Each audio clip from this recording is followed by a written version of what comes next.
Bell test experiments or Bell's inequality experiments are designed to demonstrate the real-world existence of certain theoretical consequences of the phenomenon of entanglement in quantum mechanics which could not possibly occur according to a classical picture of the world, characterized by the notion of local realism. Under local realism, correlations between outcomes of different measurements performed on separated physical systems have to satisfy certain constraints, called Bell inequalities. John Bell derived the first inequality of this kind in his paper on the Einstein-Podolsky-Rosen paradox. Bell's theorem states that the predictions of quantum mechanics cannot be reproduced by any local hidden variable theory. However, this doesn't disprove hidden variable theories that are non-local, such as Bohmian mechanics. The term Bell inequality can mean any one of a number of inequalities satisfied by local hidden variables theories. In practice,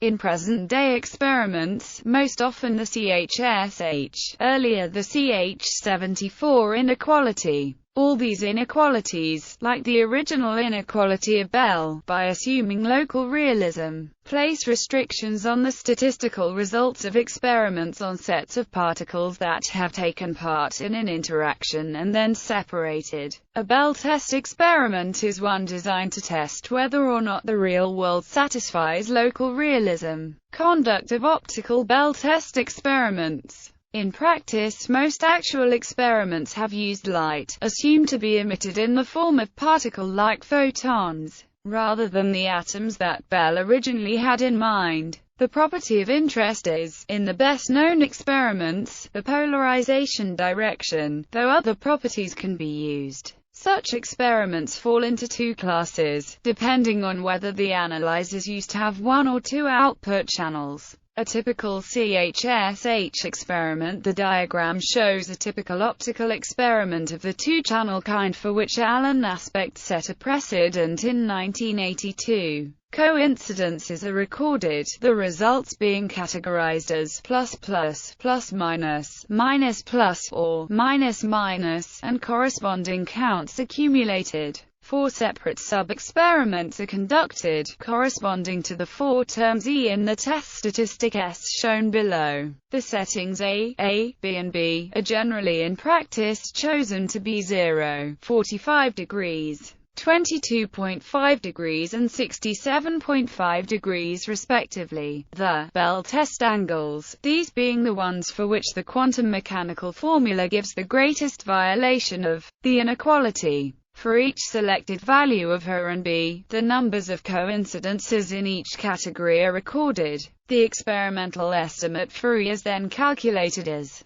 E equals. Once all 4 E's have been estimated, an experimental estimate of the test statistic S equals E minus E plus E plus E can be found. If S is numerically greater than 2, it has infringed the CHSH inequality. The experiment is declared to have supported the QM prediction and ruled out all local hidden variable theories. A strong assumption has had to be made, however, to justify use of expression. It has been assumed that the sample of detected pairs is representative of the pairs emitted by the source. That this assumption may not be true comprises the fair sampling loophole. The derivation of the inequality is given in the CHSH Bell test page. A typical CH74 experiment prior to 1982, all actual Bell tests used single-channel polarizers and variations on an inequality designed for this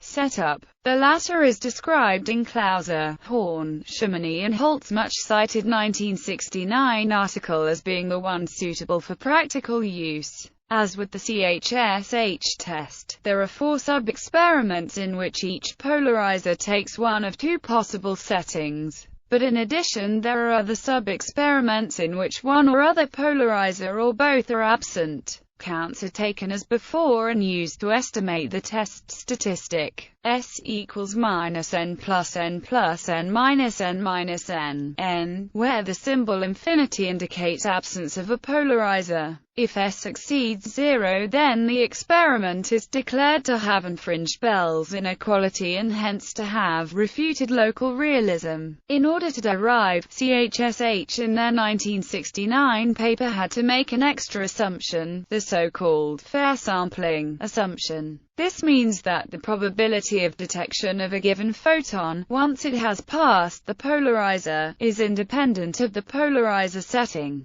If this assumption were violated, then in principle a local hidden variable model could violate the CHSH inequality. In a later 1974 article, Clauser and Horn replaced this assumption by a much weaker, no enhancement assumption, deriving a modified inequality. See the page on Clauser and Horn's 1974 Bell test. Experimental assumptions. In addition to the theoretical assumptions made, there are practical ones. There may, for example, be a number of accidental coincidences, in addition to those of interest. It is assumed that no bias is introduced by subtracting their estimated number before calculating S. But that this is true is not considered by some to be obvious. There may be synchronization problems, ambiguity in recognizing pairs because in practice they will not be detected at exactly the same time. Nevertheless, despite all these deficiencies of the actual experiments, one striking fact emerges. The results are, to a very good approximation, what quantum mechanics predicts.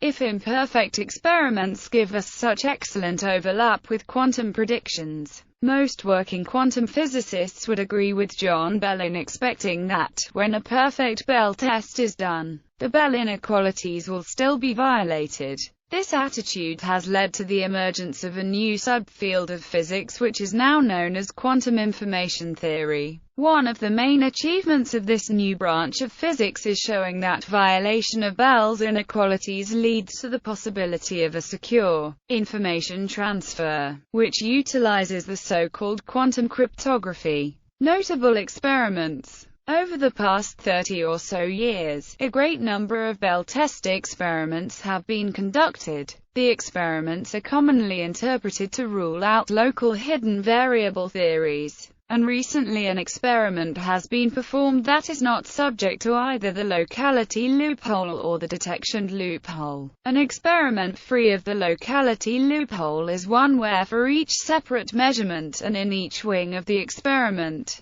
a new setting is chosen and the measurement completed before signals could communicate the settings from one wing of the experiment to the other. An experiment free of the detection loophole is one where close to 100% of the successful measurement outcomes in one wing of the experiment are paired with a successful measurement in the other wing. This percentage is called the efficiency of the experiment. Advancements in technology have led to a great variety of methods to test the Bell theorem. Some of the best-known and recent experiments include Friedman and Clauser, 1972. This was the first actual Bell test, using Friedman's inequality, a variant on the CH74 inequality. Aspect, 1981-2. Alan Aspect and his team at Orsay, Paris, conducted 3 Bell tests using calcium cascade sources. The first and last used the CH74 inequality. The second was the first application of the CHSH inequality. The third was arranged such that the choice between the two settings on each side was made during the flight of the photons. Tittle and the Geneva Group, 1998. The Geneva 1998 Bell test experiments showed that distance did not destroy the entanglement. Light was sent in fiber optic cables over distances of several kilometers before it was analyzed. As with almost all Bell tests since about 1985, a parametric down conversion source was used. Weiss experiment under strict Einstein locality conditions in 1998. Gregor Weiss and a team at Innsbruck, led by Anton Zeilinger, conducted an ingenious experiment that closed the locality loophole, improving on aspects of 1982. The choice of detector was made using a quantum process to ensure that it was random. This test violated the CHSH inequality by over 30 standard deviations, the coincidence curves agreeing with those predicted by quantum theory. Pan et al.'s experiment on the GHZ state. This is the first of new Bell-type experiments on more than two particles. This one uses the so-called GHZ state to three particles. Rowe et al. Are the first to close the detection loophole. The detection loophole was first closed in an experiment with two entangled trapped ions, carried out in the ion storage group of David Wineland at the National Institute of Standards and Technology in Boulder. The experiment had detection efficiencies well over 90%. Groblacher et al. Test of Leggett-type non-local realist theories. A specific class of non-local theories suggested by Anthony Leggett is ruled out.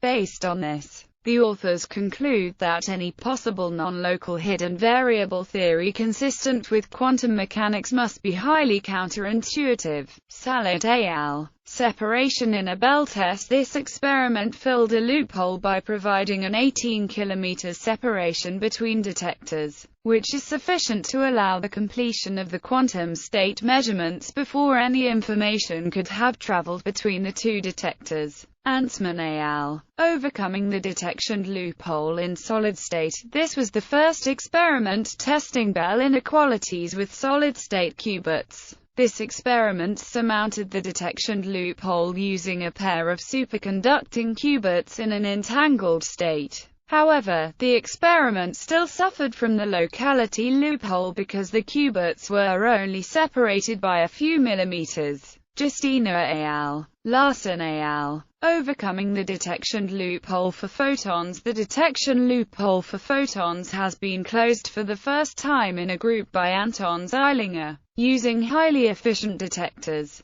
This makes photons the first system for which all of the main loopholes have been closed, albeit in different experiments. Christensen et al. Overcoming the detection loophole for photons. The Christensen et al. experiment is similar to that of Justina et al. Justina et al. did just 4 long runs with constant measurement settings. The experiment was not pulsed, so that formation of pairs from the two records of measurement results had to be done after the experiment, which in fact exposes the experiment to the coincidence loophole. This led to a reanalysis of the experimental data in a way which removed the coincidence loophole. Unfortunately, the new analysis still showed a violation of the appropriate CHSH or CH inequality. On the other hand, the Christensen et al. experiment was pulsed and measurement settings were frequently reset in a random way, though only once every 1,000 particle pairs, not every time. Henson et al. A loophole-free Bell test. The first Bell test that simultaneously addressed the detection loophole, the locality loophole, and the memory loophole. The team used a photonic link to entangle the electron spins of 2 nitrogen vacancy defect centers in diamonds 1.3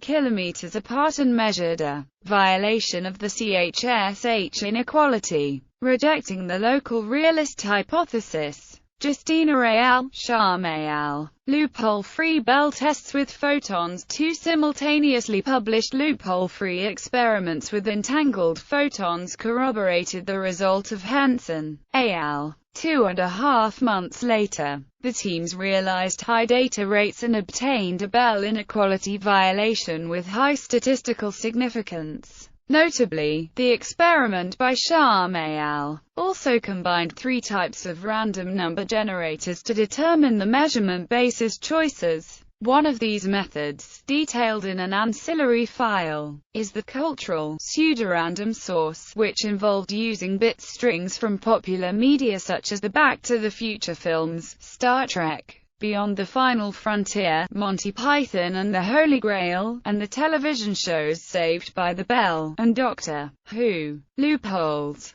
though the series of increasingly sophisticated Bell test experiments has convinced the physics community in general that local realism is untenable. Local realism can never be excluded entirely. For example, the hypothesis of superdeterminism, in which all experiments and outcomes are predetermined, cannot be tested. Up to 2015, the outcome of all experiments that violate a Bell inequality could still theoretically be explained by exploiting the detection loophole or the locality loophole. The locality loophole means that since in actual practice the two detections are separated by a time-like interval, the first detection may influence the second by some kind of signal. To avoid this loophole, the experimenter has to ensure that particles travel far apart before being measured, and that the measurement process is rapid. More serious is the detection loophole, because particles are not always detected in both wings of the experiment. It can be imagined that the complete set of particles would behave randomly, but instruments only detect a subsample showing quantum correlations. By letting detection be dependent on a combination of local hidden variables and detector setting, experimenters have repeatedly voiced the expectation that loophole-free tests could be expected in the near future. On the other hand, some researchers pointed out the logical possibility that quantum physics itself prevents a loophole-free test from ever being implemented. In 2015,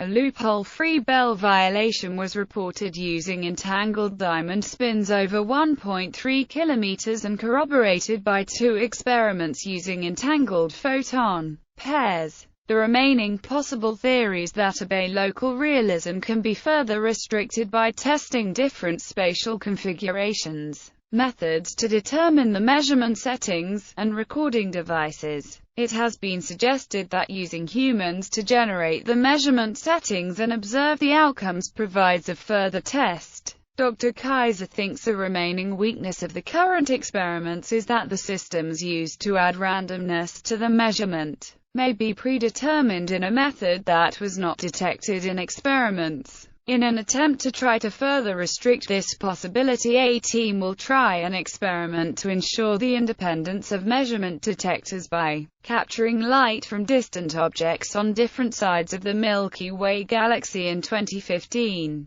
then capturing the light from quasars in 2017 and 2018.